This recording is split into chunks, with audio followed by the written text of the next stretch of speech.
پھر خدشہ ہوتا ہے کہ آپ کے فرائض بھی چھوٹنے لگ جائیں. تو بہت اچھی بات ہے, یہی چھوٹی چھوٹی نیکیاں ہیں, چھوٹی چھوٹی عبادتیں ہیں جو انسان کو اللہ سے قریب کرنے کے لیے بہت بڑا ذریعہ بن جاتی ہیں. تو وظیفہ یہ ہے کہ آپ روزانہ جب بھی آپ فرض نماز سے آپ فارغ ہوتے ہیں, اس کے بعد آپ نے 3 مرتبہ اللہم انت السلام ومنک السلام تبارکت ربنا وتعالیت یا ذی الجلال والاکرام, آپ نے 3 مرتبہ یہ وظیفہ کرنا ہے. اللہ تبارک و تعالیٰ نے چاہا آپ کو مستقل یہ جو نعمت ہے یہ ملتی رہے گی. تو ان کو قضا تو نہیں پڑھنی پڑے گی؟ چونکہ وہ تراویح چونکہ ہو چکی ہے اور سنت عمل ہے تو پھر اس لیے ان کی قضا نہیں ہوگی. صحیح ہے جی. کالر ہمارے ساتھ موجود ہیں. السلام علیکم.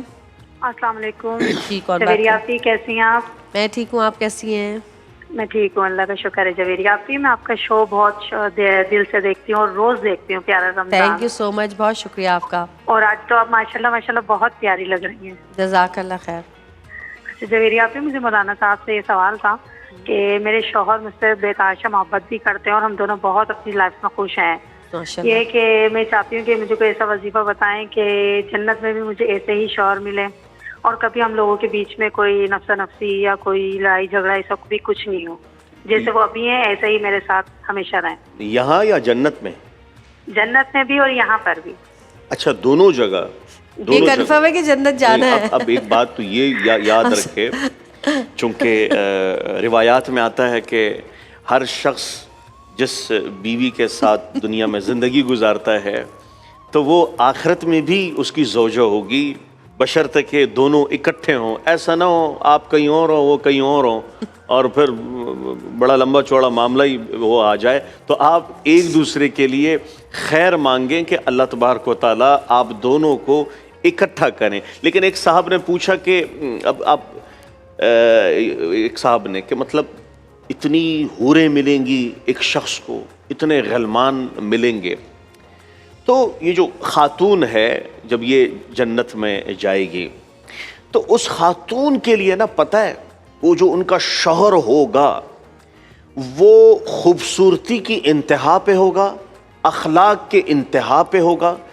گویا کہ جیسے ہم سورج کو نہیں دیکھ سکتے نا, سورج کی ہوتے ہوئے ہم دنیا کی کسی بھی وہ ہے نا کہ سورج کو چراغ دکھانا, تو یعنی وہ دنیا کا شوہر اس خاتون کے لیے جنت میں ان تمام نعمتیں جتنی بھی ہوں گی کسی انسان کو ملتی ہیں.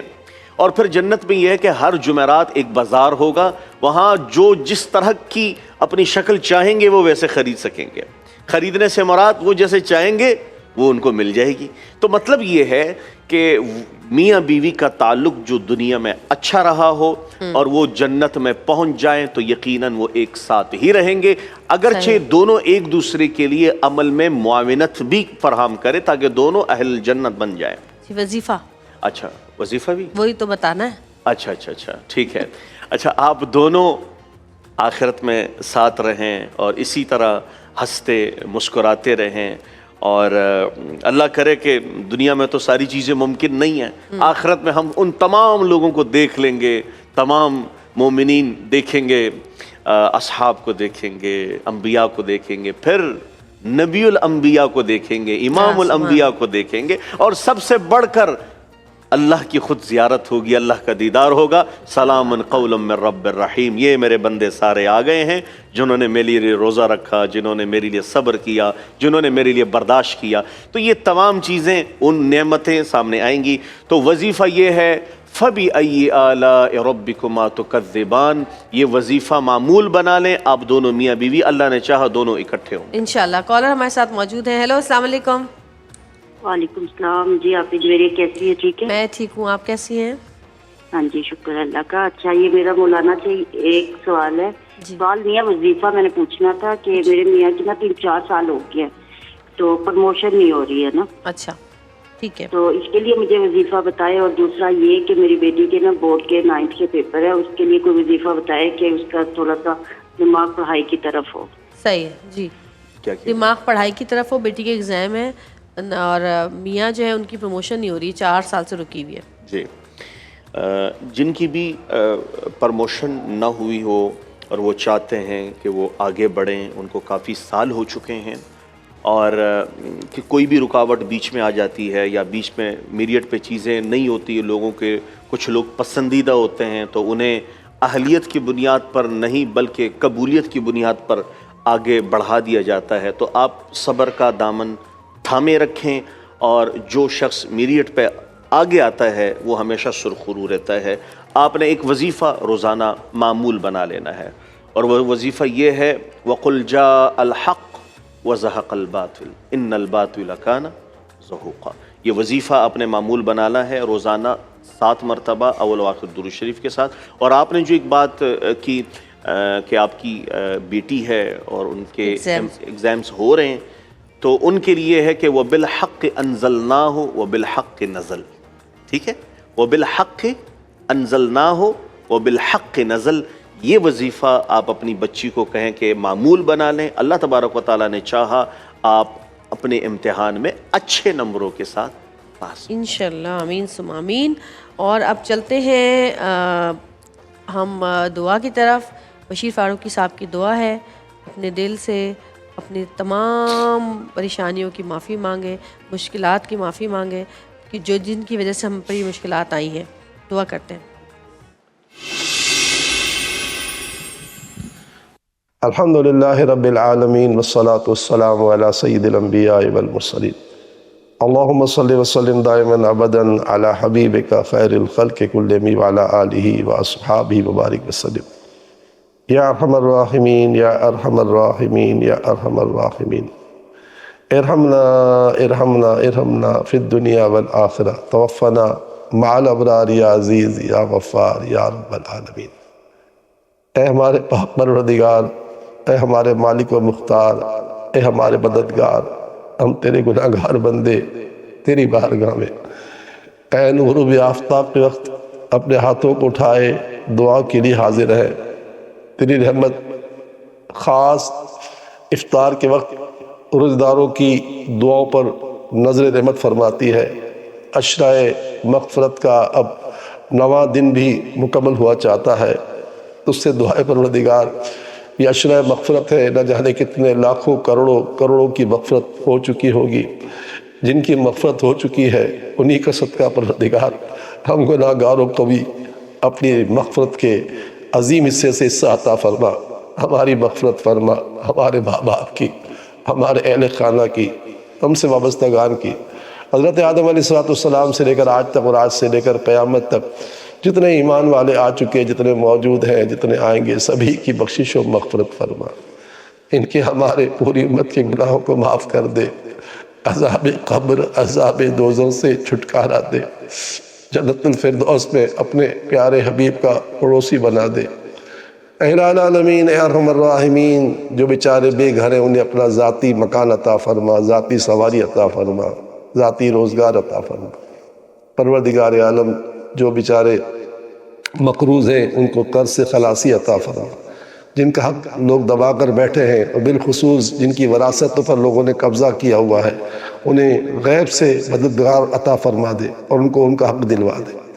پروردگار عالم، بے اولادوں کو نیک صالح اولاد دے اور بے رشتوں کو نیک رشتے عطا فرما۔ جھگڑا لوگوں سے واسطہ ہمارا نہ پڑے، ہمارے بچوں کے اچھے گھروں میں رشتے ہو جائیں، اور پروردگار جن کے رشتے ہو چکے ہیں وہاں ناچاکیاں، دوریاں، دشمنیاں جو بھی ہیں ختم ہو جائیں۔ مالک و مولا، اپنی خاص رحمتوں سے اس وقت عزیز پاکستان پر نظر رحمت فرما، پاکستان کے حالات پر نظر رحمت فرما، پاکستان کی سرحدوں پر نظر رحمت فرما، پاکستان کی سرحدوں پر ہمارے سپاہی شہید پہ شہید ہوتے جا رہے ہیں، ان کی تو حفاظت فرما، تو ان کی مدد فرما۔ رمضان کا مہینہ ہے پروردگار، ہم گناہ گاروں کی ٹوٹی پھوٹی دعاؤں کو اپنی رحمت سے قبول فرما۔ جو کچھ مانگ سکے، جو ہمارے حق میں بہتر ہے تو عطا فرما۔ بہت کچھ مانگنا چاہیے تھا، نہیں مانگا، بن مانگی عطا فرما۔ ہم زبان سے کہیں یا نہ کہیں، ہمارے دل کی آواز کو تو جانتا ہے، بس تو ہمارے دل میں جو کچھ ہے ان تمام باتوں پر نظر رحمت فرما۔ آمین آمین آمین یا رب العالمین۔ وصلی اللہ تعالی علی خیر خلقہ محمد وعلی آلہ واصحابہ اجمعین برحمتک یا ارحم الراحمین۔ لا الہ الا اللہ محمد رسول اللہ صلی اللہ تعالی علیہ وآلہ وسلم۔ پیارا رمضان، پیارا رمضان۔